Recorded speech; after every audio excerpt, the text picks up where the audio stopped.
everyone, Mama J here. Today I wanted to share some crochet magic with you all. If you're like me, I tend to avoid crocheting stripes or making lots of color changes because I just hate to weave in the ends after working so hard to make a project, and then you have to go back and do so much finishing work. Well, what I have for you today is a solution. So you can see in my sample here that there are no ends to weave at the color change, only the beginning and the ending, and those can usually be wrapped in the row as you're crocheting, or they can be woven in at the end. And I like to take needle and thread just to hold that final tip, just so they don't come out, because nothing is worse when you go to wash a blanket or something and then you start seeing these pesky little pieces of yarn coming out, and you can only cut so much of it off before in the end it starts to unravel. So it does take a little bit of practice to get the knot in just the right spot, but let me tell you, you will not regret spending some time to perfect this. Not all yarns are suitable for this because they do tend to fall apart when tying a knot. Something like the Bernat velvet yarn or any kind of fuzzy yarn, and also the big thick yarn, they tend to make a thicker knot, which is a little more noticeable. So I don't really like using this method with those as much as I do this smaller yarn. So for today's sample, I am using the Caron Simply Soft. This is my absolute favorite yarn to use. And I'm using a 5mm Susan Bates crochet hook. This is my favorite hook. I do have others that have a better ergonomic handle, but this is by far my most favorite are the Susan Bates. And then we're just going to need a pair of handy dandy scissors to cut those ends off when we make the knots. So first let's go over how to make a magic knot. So we're going to take 2 strands, and we're going to call this one our working yarn because that's attached to the project, and this is the new yarn that we're going to change colors with. So let me just kind of give you a diagram here. So each color gets tied around the other yarn. So you'll see here, this one is tied around the dark and the dark is tied around the light. And then once you tie those knots, you pull these 2 strands together, and then those knots will meet, which the top knot actually pulls down to the bottom. So it's key that where you want your color change, that you're making that knot right here. So this is your new color and this is your working yarn. So you want to take the new color and just tie a circle around that working yarn. So you can see here with that knot, it is looping around that working yarn. You can also use this method if you get a bad ball of yarn and there's a lot of breaks to it or a lot of big knots. You can undo those knots or cut some of the fray out and then use this method to join using the same color. It helps keep a continuous piece of yarn and you don't have a lot of ends regardless of the situation. All right, so we've tied our new yarn to our working yarn. So now we want to tie our working yarn to the new yarn. So again, you can see we've got our loop tied around that new yarn, and you're just going to pull that tight. So now when you pull these 2 together, and you're going to have the working yarn on the same side and the new yarn on the other side. This knot is going to pull to this direction. They're not going to meet in the middle. It might look like they will, but they don't. And that's key because when you're using this to change colors, you don't want that knot to end up just in random places. You have to have this bottom knot tied exactly where you want that color change to be. So watch how this knot pulls down to this one. So that's where we need to be. That's where we want our color change. So now we can just trim off these ends. Don't trim too close because you can trim down into the knot and it will cause it to come apart if you Have to kind of work it a little bit to get it up in that last stitch, but just trim it close enough to where you don't have a lot of ends, but not so close that it comes apart. Now you've got one strand of yarn. All right, so let's get started. All right, so I've worked up a little sample here so we can get started. And what you're going to do for this last stitch, you don't want to complete that, okay? So you want to get started, and of course these are all just single crochet from my sample. So you just pull through and you stop. You don't want to complete this. You don't want to yarn over and pull through again. You just want to stop with the strands of whatever stitch you're using is left on your hook. And let me put my color change on this side. So now we've got our working yarn and we've got our color change. So I'm going to tie this one around the working yarn. You can see again, I'm just tying a little loop around that purple. And then you want to pull this as tight as you can up to the base of that stitch. Because when we yarn over, we want to be able to pull that knot through here where it ends right there. And that's the best way to hide it. So you can see here, I've just pushed that knot as close to my hook as I possibly can. And now I'm just going to take my hook out and undo the partial stitch there. So now what we need to do to give us some space to tie this bottom knot, because this bottom knot we want to end up right there where we tied that close to our hook.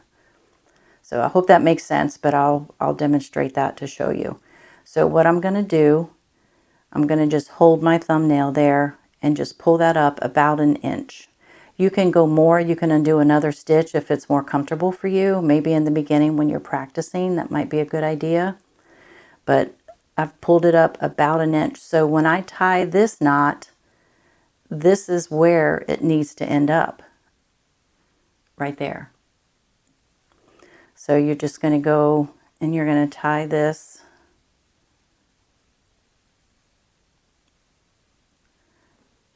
It's a loop around the lighter purple, and just keep working that to where when you tighten it, it's right about that inch that we measured.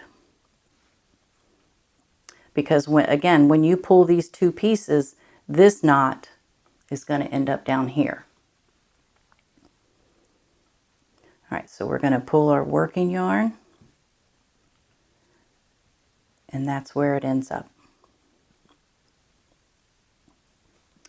So now we can just trim those ends, and we can complete that last stitch and move on to our next row. All right, so now we've got to go back in and finish that last stitch. And you want to get it to where your yarn over and pulling through is the purple up to a certain point, because your final loop needs to be the light purple. So it's tough to get it. Sometimes I don't quite get it and I'm just like, whatever, because I'm going to put a border on it. So it's not really that critical. But if you're not going to use a border, you just want to make sure. So like we've yarned over and we've pulled through. So you want to try to hide as much of that knot as you can. So your final pull through is that new color. And then you can just hide that little knot right up there inside the stitch. All right, so I'm going to work a few rows of this new color, and then I'll come back and then we'll do another color change. So if you want to pause the video, go ahead, and I'll finish my few rows and then I'll be back. All right, so I've worked a few extra rows here. So I'm going to begin that final stitch, but as before, we're not going to finish that. We're just going to leave these hoops on the hook. And then we're going to I'm going to trim that off. It's a little frayed already. So we're going to take this new color and we're going to just tie a loop around that working yarn, and we're going to pull it tight. Now we're going to push this all the way up to the hook, as far up and tight to the hook as we possibly can. You can see here.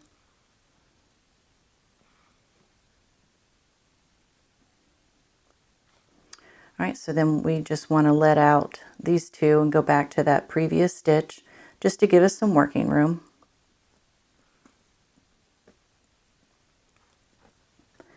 So I'm just going to keep my thumb here to keep an eye on how far we move it up. So I like to go just about an inch. It's plenty enough space, and that way you're not trying to keep track of much else. So now we're going to take this and we're going to tie that loop around the new color.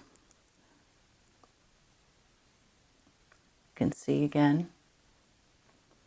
So we're just going to keep working that down, working it down until when you pull it tight, it's going to be about that inch that you pushed that first knot up.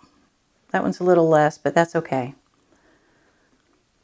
All right, so again, you're going to take your working yarn and then your new yarn, and you're just going to pull, and it's going to pull both of those knots together.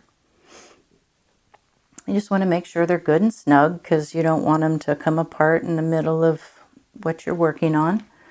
So let's trim these. And again, don't trim too close. I've done that before and I've cut the knot right off. So just trim close enough to where you don't see a lot of edge, but leave enough that it's going to keep that knot intact. All right, so let's finish this last stitch.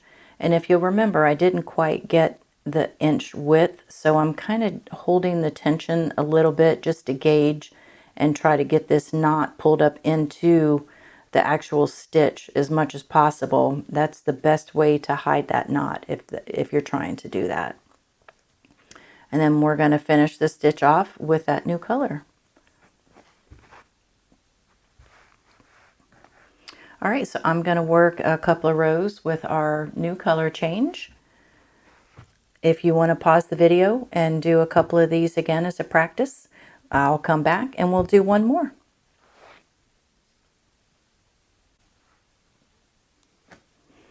All right, so I'm back at the end of my row here for the sample. I didn't do as many rows, but that's all right. So we're going to take our new color that we're going to work with, and we're going to tie this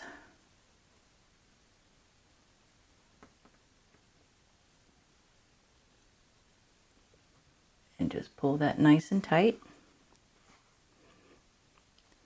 and push that all the way up to the edge of your hook.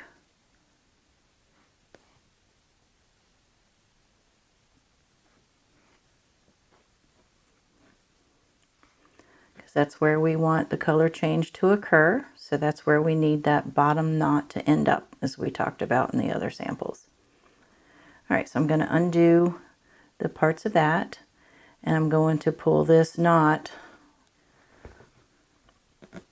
up about that inch.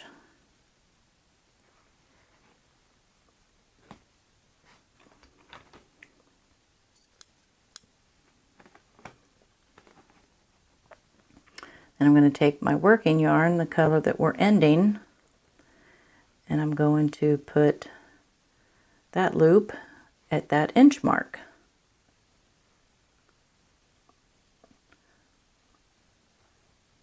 Can you see how it's tight around there? All right, so you just want to keep working that. Don't pull it tight yet until you get it down to that inch spot. And if you have to undo it and just pull it back again, then that's where the practice comes in. So just keep pulling that until you get it nice and tight right at the spot where it needs to be. And then we're going to pull our two strands. Your working yarn near your project, your new yarn, and then we're pulling that knot down. Nice and tight, trim our ends.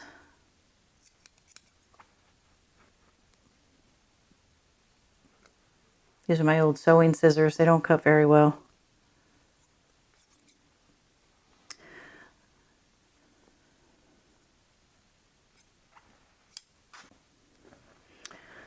All right, so we've got the knot tied, and let's get that last stitch finished.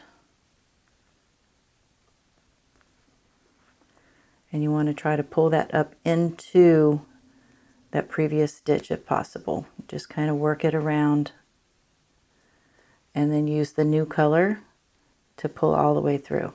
Yarn over and pull through to finish that stitch. So there you have it, guys.